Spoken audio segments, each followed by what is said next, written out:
अरे साहब पानी की बात है। चाइनीज जो है उनके जो विक्टर गांव हैं, जो उनके स्पोक्स पर्सन है, जो ईरान लड़ाई में भी बोल रहे हैं, जो हमारे ऑपरेशन सिंदूर में बोल रहे थे, उन्होंने साफ बोला है कि जहां तक पानी का ताल्लुक है हम ऊपर बैठे हैं, आप बीच में बैठे हो और नीचे पाकिस्तान है। You see the foreign policy, security policy, geopolitics of Pakistan is run by the Pakistan Army Chief। तो आप न्यूक्लियर की तरह इस बात को मानिएगा, क्योंकि जैसे न्यूक्लियर सिविलाइजेशन को तबाही दे सकता है ह्यूमैनिटी को, वैसे ही पानी ह्यूमैनिटी को अफेक्ट करता है। और अगर कल मानिए कि इसके ऊपर अगर जंग होती है तो उस जंग में चीन भी शामिल होगा डायरेक्टली। सऊदी से, ईरान से, वो सब पाकिस्तान की बात मान रहे हैं और इज्जत कर रहे हैं। आपने एक वीडियो बनाया है कि इस सब के दौरान जब हम डोनाल्ड ट्रंप की जिक्र कर रहे हैं, इजराइल की हम बात कर रहे हैं, ईरान की, कि पाकिस्तान जो है वो सुटेबल एंकर है फॉर इस्लामिक फ्रेमवर्क। तो क्या इस्लामिक नेशंस की आप बात कर रहे हैं? और पाकिस्तान के बारे में तो पिछले दिनों खबरें ये छप रही थी कि वो इतने क्राइसिस में है कि बैलेंस नहीं कर पा रहा है। इधर जब हुतीज ने हमला किया सऊदी अरब के ऊपर, और अगर सऊदी अरब वापस हमला करता है ईरान के ऊपर, और ईरान यानी हुतीज का हमला माना जाएगा कि ईरान का हमला हो रहा है सऊदी अरब के ऊपर, तो पाकिस्तान तो इतने क्राइसिस के सिचुएशन में फंसा हुआ है, वो जो तराजू लेके बैठा है वो अक्सर ही हिला जा रहा है। तो वो ऐसे में कहाँ लीडर बन जाएगा? आप कह रहे हैं कौन से फ्रेमवर्क की बात कर रहे हैं? देखिए, मैं बात कर रहा हूं आपसे बहुत सीधी कि जहां तक पाकिस्तान है, पाकिस्तान इकलौता मुल्क है जिसके पास ऐसी काबिलियत है कि वो एंकर हो सकता है इस्लामिक फ्रेमवर्क का। पहले तो इसका मतलब क्या है, इस्लामिक फ्रेमवर्क का मतलब ही क्या है, ये देखिए। जब अमेरिकन फोर्सेस जीसीसी कंट्रीज से हट जाती हैं, उनकी बेसेस हट जाती हैं, और वहाँ की जो जीसीसी कंट्रीज हैं लोकल ट्रेड करना शुरू कर दें विद लोकल करेंसी, ट्रेड अगर शुरू करें या युआन में करें, अगर वो ट्रेड कर लें, और उसके बाद जो लोकल मसले हैं वो लोकल तरीके से हल करे जाएं, ना कि by the help of outside pass, तो उसको हम बोलते हैं रीजनल फ्रेमवर्क, जिसकी अब्बास अरागची ऑलरेडी बात कर चुके हैं। अब ये रीजनल फ्रेमवर्क में क्या होगा अगर वहां से सिक्योरिटी हट जाती है? जैसे आप जानती हैं कि सऊदीज ने एक डिफेंस एग्रीमेंट करा पाकिस्तान के साथ, कतर भी बात कर रहा है वैसी एग्रीमेंट की, आज कुवैत भी वही बात कर रहा है वैसी एग्रीमेंट की। तो पाकिस्तान ही एक ऐसा मुल्क है जो रिप्लेस कर सकता है सिक्योरिटी को for the GCC countries once the American bases हट जाती है। वो क्यों? वो देखिए सुनिए, पाकिस्तान जो है इकलौता मुस्लिम कंट्री है जिसके पास न्यूक्लियर वेपन्स है। पाकिस्तान वो कंट्री है जिसकी डिप्लोमेटिक टाइज इजराइल के साथ है ही नहीं। पाकिस्तान वो कंट्री है जो ओआईसी की 57 कंट्रीज हैं, उनके वेस्ट एशिया में जो ओआईसी की कंट्रीज हैं सबके साथ रिश्ते अच्छे हैं। पाकिस्तान वो कंट्री है जो आज मल्टीपोलर वर्ल्ड में तीनों बड़ी ताकतें पाकिस्तान से बात करना चाहती हैं। पाकिस्तान वो मुल्क है जिसकी जो कन्वेंशनल कैपेबिलिटीज है, जहां तक वेस्ट का ताल्लुक है, जहां तक वेस्ट एशिया का ताल्लुक है, अमेरिका का ताल्लुक है, दे आर क्रेडिबल, वो बहुत अच्छी हैं। तो कहने का मतलब ये है कि पाकिस्तान, अच्छा एक बात आपको मैं और बताऊं, 17 जून को जब ये एमओयू साइन हुआ है, कई लोगों का इसका इल्म नहीं है कि 17th of June the MOU was sign. 23 जून को जो ईरान के प्रेसिडेंट है Pezeshkian, he made a visit to Islamabad. वहां पे उन्होंने कई बातें करी, बताया गया। मेरे हिसाब से सबसे इंपॉर्टेंट बात यह हुई होगी कि देखिए अब जो है एमओयू साइन हो गया है, ये फाइनल डील में तब्दील होगा तो एक रीजनल फ्रेमवर्क बनेगा, उसके लिए हमें एक एंकर चाहिए। तो जहां तक पाकिस्तान का ताल्लुक है, इसीलिए 14 और 15 जुलाई को, जब 8 जुलाई को डोनाल्ड ट्रंप ने फिर से लड़ाई शुरू कर दी, 14 और 15 जुलाई को field marshal Asim Munir he paid a visit to Turkey. हाँ, वो भी हमें मालूम है, रिपोर्ट किया था वहां पर टर्की प्रेसिडेंट खुद उनको रिसीव भी किया। So they have discussed various, because they have. आपकी बात मैं समझ रही हूँ, आप जो जिस तरह से ये पूरा नक्शा आप खींच रहे हैं, अगर पाकिस्तान वाकई इतना अहम मुल्क है तो इस सबको वो अपनी एक इकोनॉमिक स्टेबिलिटी के लिए इस्तेमाल क्यों नहीं कर पाता? क्योंकि अभी भी देखिए आप, इस पूरे जंग के दौरान भी यूएई ने इस बात को लेकर धमकी दे दी कि हम पैसे आपसे वापस ले लेंगे जो हमने आपको लोन दिया है। सऊदी अरब और पाकिस्तान के बीच भी सारा का सारा कर्ज को लेकर ही पूरा ये मामला है कि किस तरह से जो पाकिस्तान है वो सऊदी की जो आर्मी है उसको ट्रेन भी करता है। इनके बीच डील भी इस तरह की हुई कि अगर एक पे हमला होता है तो दूसरे पे हमला माना जाएगा, जिसको काफी मजबूत डील माना गया। और इसीलिए तो इतना परेशान है पाकिस्तान के, इधर तो उसको सऊदी अरब को संभालना है जिससे उसको पैसा मिलता है और जिसके साथ उसकी डील हुई है, और दूसरी तरफ डोनाल्ड ट्रंप, दोनों एक दूसरे के आमने सामने हैं। डोनाल्ड ट्रंप यानी इधर ईरान को संभाले तो सऊदी परेशान, सऊदी को संभाले तो इधर अमेरिका परेशान। इसको मैं सिंप्लीफाई कर देता हूं, आपकी बात को मैं सिंपल टर्म्स में बता देता हूं क्या है। देखिए, पाकिस्तान जो है आज उसके पास बहुत सारी इकोनॉमिक अपॉर्चुनिटीज हैं, फाइनेंशियल अपॉर्चुनिटीज है, बिकॉज आज वो एक बहुत अहम बन गया है regional player in West Asia. उसके पास जियोपॉलिटिकल अपॉर्चुनिटीज हैं, तीनों की तीनों बड़ी ताकतें उसके साथ हैं। एक सबसे बड़ी कमजोरी जो सिर्फ पाकिस्तान ही हल कर सकता है वो उसकी गवर्नेंस है। आपको पैसे मिलेंगे, पर वो जो आप अपना गवर्नेंस अगर ठीक करेंगे तो आप बहुत बड़े कामयाब मुल्क बन तो सकते सरकार हैं। को कह रहे हैं, आप मिलिट्री को कह रहे हैं, मैं गवर्नेंस क्या मैं मतलब है? साहब मैं प्रधानमंत्री को, वहां के जो प्राइम मिनिस्टर है उनको बोल रहा हूं। जहां तक आसिम मुनीर का सवाल है, he is doing a excellent job. You see, the foreign policy, security policy, geopolitics of Pakistan is run by the Pakistan Army Chief. बिल्कुल, मैं वही तो कह रही हूँ। But governance should be the responsibility of the लेकिन वहां तो Pakistan. पत्ता नहीं हिलता, वहां मिलिट्री के कहे बगैर, आईएसआई के ना, बगैर तो फिर पत्ता नहीं हिलता वहां। ये तो उनका मसला है ना, उनको ठीक करने दीजिए आप। अगर वो नहीं कर आप ये पाएंगे, कह रहे हैं कि उसके पास बड़ी ही सोने की मुर्गी है वो, हाँ। कि उसके पास सारी अपॉर्चुनिटीज हैं, लेकिन हाँ। उसको कैश नहीं करा पा रहा है। वो उनकी प्रॉब्लम है। That's it, that domestic matter. Governance में क्या दिखते हैं मुझे भी पता है, आपको भी पता है, उनको भी पता है।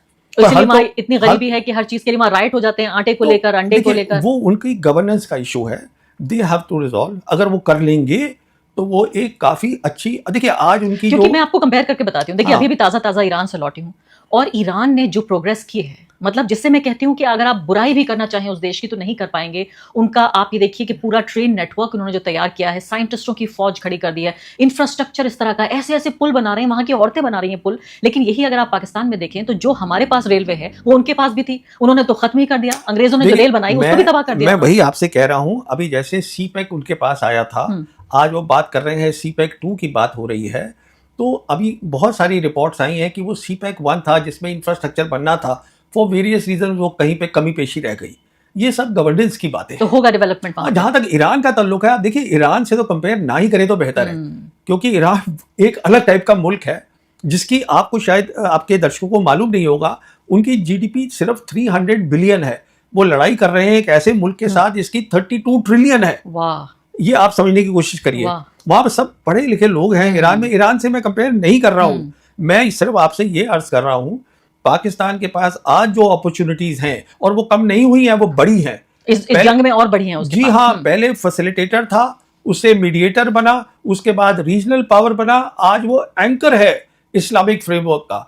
इतनी तरक्की कर गया है पाकिस्तान, जियो पॉलिटिक्स में, फॉरेन पॉलिसी में, सिक्योरिटी पॉलिसी में, all because of the GHQ। लेकिन उनके सिटीजन्स को कुछ नहीं मिल पा रहा है, तो दैट इज द गवर्नेंस की प्रॉब्लम है। हाँ, तो उसके ऊपर GHQ का देखिए, GHQ का क्या रोल है गवर्नेंस में, I don't want to go into that. GHQ का मैं एक आपको बता दूं, फॉरेन पॉलिसी, सिक्योरिटी पॉलिसी में they have done a excellent job and they have a very good understanding of how the world is changing. अभी एक और खबर छपी है ANI में, इससे पहले कि मैं आगे बढ़ूं और इंडस वाटर ट्रीटी पे मैं बातचीत करूं, ANI ने खबर छापी है और अहम खबर है ये, क्योंकि पाकिस्तान को यही माना जा रहा है कि हर जगह तराजू बन के घूम रहा है कि इधर भी इसको संभालना है, उधर भी उसको संभालना है, कि सऊदी अरब ईरान के बीच इन्होंने एक डील कराई, और ये बताया जा रहा है कई महीने पुरानी बात है। अभी इसको ये लीक हुई है खबर, जिसमें बाकायदा वहां के दोनों देशों के डिप्लोमेट्स ने इस बात को कंफर्म किया है कि पाकिस्तान के आर्मी चीफ आसिम मुनीर ने एक प्राइवेट ऑयल डील को ईरान में, जो डिप्लोमेट्स के बीच डील थी, उसको इस्तेमाल किया सऊदी अरब को बचाने के लिए ईरान के अटैक से। ANI ने अभी ये खबर छापी है, इसके बारे में आपका क्या कहना है? देखिए, ये जो खबरें छपती हैं, मैं अपनी एनालिसिस करता हूं फैक्ट्स पर, I don't go bye there reports.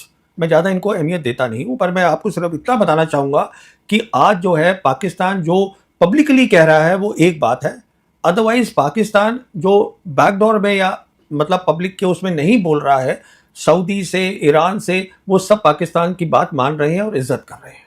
मैं ये आपसे कहने की कोशिश कर रहा हूँ, क्योंकि ईरान को भी देखिए, MOU जो है, MOU को उन्होंने नाम ही दिया है इस्लामाबाद MOU। वो इस्लामाबाद की ख्वाहिश से हुआ है, क्योंकि वो उनके यहाँ हो रहा था। ईरान देखिए, वो डेस्टिनेशन था, तो इसलिए इस्लामाबाद बन गया। नहीं, ईरान वो मुल्क नहीं है। ईरान जो है इमोटिव तरीके से फॉरेन पॉलिसी नहीं चलाएगा। नहीं, उन्होंने फिर जो डेलीगेशन गया, जो फ्यूनरल में अयतुल्ला अली खामनेई के फ्यूनरल में जो पाकिस्तान से डेलीगेशन गया, उसको भी अलग ही इज्जत दी। तो और इतना हाई पावर डेलीगेशन के आर्मी चीफ और प्राइम मिनिस्टर दोनों ही पहुंच गए। वही तो आपसे कह रहा हूं ना। अभी एक और खबर आई थी कि उनके जो ईरान के इंटीरियर मिनिस्टर हैं, वो भी 2 दिन पहले इस्लामाबाद में थे।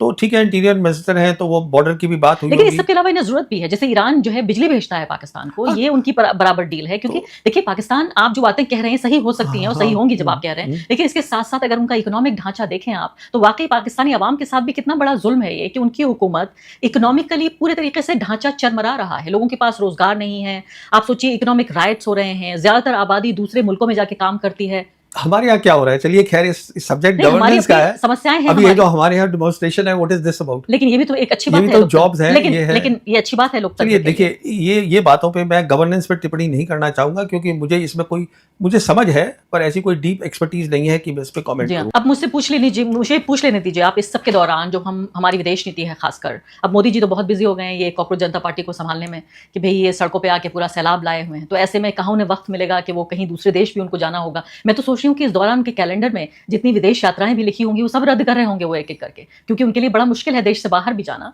तो ये जो इंडस वाटर ट्रीटी को लेकर जो एक फांस है भारत और पाकिस्तान के बीच, पहली बात तो आप इसको किस तरह से देखते हैं? एक तरह से ये सस्पेंशन में है ये ट्रीटी, इससे पाकिस्तान को क्या नुकसान हो रहा है, और क्या भारत जायज़ तरीके से, चूंकि पाकिस्तान, भारत ये कहता है कि आतंकवाद भेजता है, स्पॉन्सर है टेररिज्म का भारत में, पहलगाम हुआ, इससे पहले भी बहुत सारे अटैक हो चुके हैं, पूरा इतिहास रहा है पिछले 60-70 सालों का, तो आपको क्या लगता है कि भारत जायज़ तरीके से इस ट्रीटी को सस्पेंशन में डाले हुए है, और या फिर आपको लगता है कि ये नाइंसाफी है और पाकिस्तान को क्या नुकसान है इससे? देखिए, जो नदियां होती हैं वो सिविलाइजेशन के साथ चलती हैं। जब हिंदुस्तान पाकिस्तान का बंटवारा हुआ तो उसका नदियों का उसमें कोई रोल नहीं था। हमने जंगें लड़ी, कभी भी इंडस वाटर ट्रीटी के ऊपर कोई भी दोनों साइड ने कुछ नहीं बोला, क्योंकि शायद हम दोनों समझ रहे थे कि हम एक ही सिविलाइजेशन है। हिंदुस्तान एक वो सिविलाइजेशन है जो एक नहीं है, वो एक रेनबो है सिविलाइजेशंस का।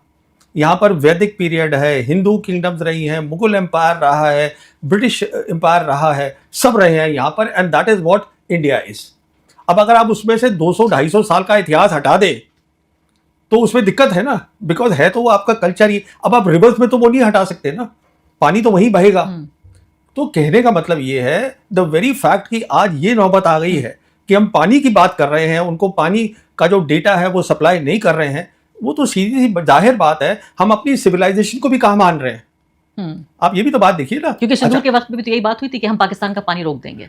तो ये किसी भी सरकार ने हिंदुस्तान की पहले नहीं किया है, और हमने बहुत जंगें लड़ी हैं जाहिर, क्योंकि ये तो देखिए, ये ट्रीटी 1960 में बनी थी और ये बात क्लियर हो गई थी कि ये रिवर्स टू सिविलाइजेशन के साथ चलती है।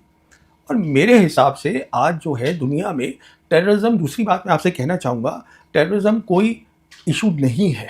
हम जाके बोलते रहते हैं, कितने लोग मानते हैं हमारी बात मुझे मालूम नहीं है, क्योंकि एविडेंस ये है कि पाकिस्तान भी बोलता है कि ये टेररिज्म कर रहे हैं हमारे ऊपर, तो वो नलीफाई हो गया। अगर सुनिए, पूरी बात सुन लीजिए। तो कहने का मतलब ये है कि टेररिज्म से जो बड़ा इशू आज बन गया है वो पानी का है। पानी का इसलिए है कि एक तो क्लाइमेट चेंज हो रहा है, नदियों के अंदर जो है मौसम बदल रहे हैं, कई चीज़ें हो रही हैं। इस टाइम पर डेटा शेयर करना, इस टाइम पे बताना कि हम जो अपनी नदी है उसके ऊपर हम नए हाइड्रो इलेक्ट्रिक प्रोजेक्ट्स बना रहे हैं, वो क्या होगा, ये सब शेयर करना हमारे लिए ज़रूरी है पाकिस्तान के साथ, क्योंकि हम एक ही सिविलाइजेशन के हैं। आपकी बात दुरुस्त है बिल्कुल, लेकिन नहीं, मेरी बात ही खत्म नहीं हुई। आपने ये बहुत अहम बात शुरू करी है जिसको पूरा खत्म करना बहुत ज़रूरी है। तो कहने का मतलब ये है कि जहाँ तक पानी का ताल्लुक है, वहाँ भी जैसे आप बोल रही हैं गुर्बत है, एग्रीकल्चर वहाँ बहुत है, उनको जो अगर उनको आप नहीं देंगी टाइम के ऊपर तो उनके एग्रीकल्चर को प्रॉब्लम हो जाती है। अच्छा, अब इसमें चीन भी शामिल हो गया है, पर चीन जो है वो हमारी सिविलाइजेशन का नहीं है, ठीक है ना। उनकी भी एक नदी है जो उनका ब्रह्मपुत्र है, पर इंडस जो है आती सब वहीं से ही है, आती वहीं से है, पर ये तो हमारी सिविलाइजेशन की बात है। मेरा कहने का मतलब ये है कि जैसे दोनों मुल्क हमने तय किया था 1988 में, एक अग्रीमेंट करा था हमने, हिंदुस्तान पाकिस्तान ने, प्राइम मिनिस्टर राजीव गांधी और प्राइम मिनिस्टर बेनज़ीर भुट्टो ने, कि हम जो है अपनी न्यूक्लियर फैसिलिटीज़ की लिस्ट को 1 जनवरी हर साल एक्सचेंज करेंगे, और वो हमने फिर उसको रेटिफाई किया। देखिए, वो रेटिफाई करने के बाद ये हुआ, और उसके बाद हर साल जो है हम उसको एक्सचेंज करते हैं। तो आप न्यूक्लियर की तरह इस बात को मानिएगा, क्योंकि जैसे न्यूक्लियर सिविलाइजेशन को तबाही दे सकता है ह्यूमैनिटी को, वैसे ही पानी ह्यूमैनिटी को अफेक्ट करता है।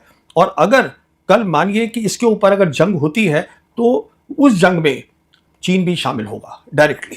ये आप इस बात को समझिएगा। यानी आप ये कह रहे हैं कि पानी के ऊपर बाकायदा युद्ध हो सकता है, जंग हो सकती जी है, हाँ, मैं और हिंदुस्तान और पाकिस्तान के बीच, और अगर जंग होती है तो उसमें चीन भी उसका पार्ट बन जाएगा। जब टेररिज्म पे जंग हुई थी, ऑपरेशन सिंदूर हुआ था, उस समय चीन डायरेक्टली शामिल नहीं हुआ था, मदद कर रहा था। बिल्कुल। मैं आपसे ये कह रहा हूं, और ये एक इशू है जो मुझे रात को बहुत चिंता कर, I get worried, because I know that water Wars can turn into a hot war, और उस वॉर के अंदर China will get directly involve, क्योंकि वजूद का सवाल है, पानी तो वजूद है। अरे साहब, पानी की बात है। चाइनीज जो है, उनके जो विक्टर गांव हैं जो उनके स्पोक्स पर्सन है, जो ईरान लड़ाई में भी बोल रहे हैं, जो हमारे ऑपरेशन सिंदूर में भी बोल रहे थे, उन्होंने साफ बोला है कि जहां तक पानी का ताल्लुक है, हम ऊपर बैठे हैं, आप बीच में बैठे हो और नीचे पाकिस्तान है।